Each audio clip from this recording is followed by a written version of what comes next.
to all. The annual state legislative summit is taking place. It's getting underway this morning. Paul Robbins is live in downtown Sacramento to tell us how the event supports a business-friendly economic climate. Good morning, Paul. Yeah, good morning. Really an important event, and I think you'll agree once we talk to you more about it. I'm here with the charming Senior Vice President in charge of, public policy and economic development, Robert Dugan. Right. Hi, Robert. Yes. How are you? Good morning. Thanks for giving us a little time. First of all, Sacramento Metro Chamber, give me a quick description of what you do and why it's important. You bet. So the Sacramento Metro Chamber is the regional chamber for our California Capital Region. So we represent business interests in 6 counties, and we run public policy programming across that entire landscape. Okay, so Legislative Summit, here's a chance to talk about those policies and maybe talk to some of the legislators. Absolutely. So our primary objective is to drive economic prosperity for all of our businesses and our citizens.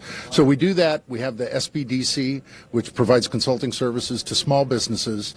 In the last couple of years, we've helped create another 130 businesses in the region, almost 1,000 jobs, and help businesses get about $35 million in capital outlay.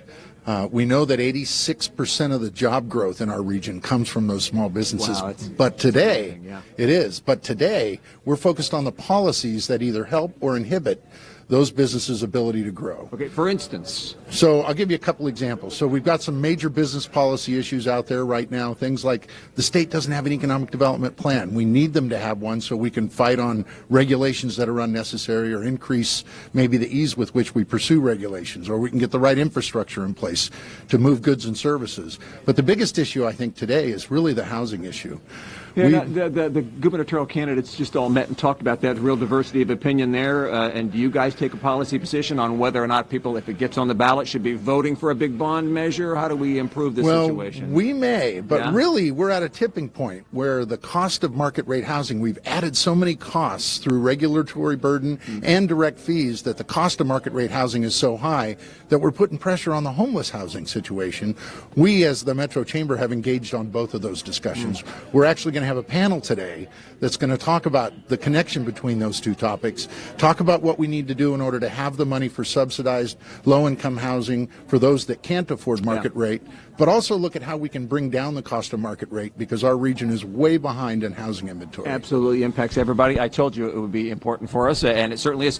You and I, a quick plug before we go, are going to be spending time together in April, yeah? Boy, we sure are. We're going to go to cap together, and this housing discussion will continue because some of the barriers and the costs for building housing are in the federal level, and some of the revenue sources for subsidized housing are at the federal level, and we need to make sure they work for our region so we can get back in balance, address our supply problem, and give people a place to live. Cap to cap, that's when how many people from our business community go to D.C.? Well, we're going to be 360 strong. 360 of us make our trip back to Washington, D.C., and FOX40 is going to cover that extensively. We look forward to it. Robert, thank you. Thank you Have very a great much. Summit today. Thanks for the opportunity. Back to y'all. I'm going to stay here and learn something. All right, Paul. We'll see you in just a little bit. Thank you, gentlemen. 9:36 is your time. Police now think 3 package explosions in Austin, Texas might be connected.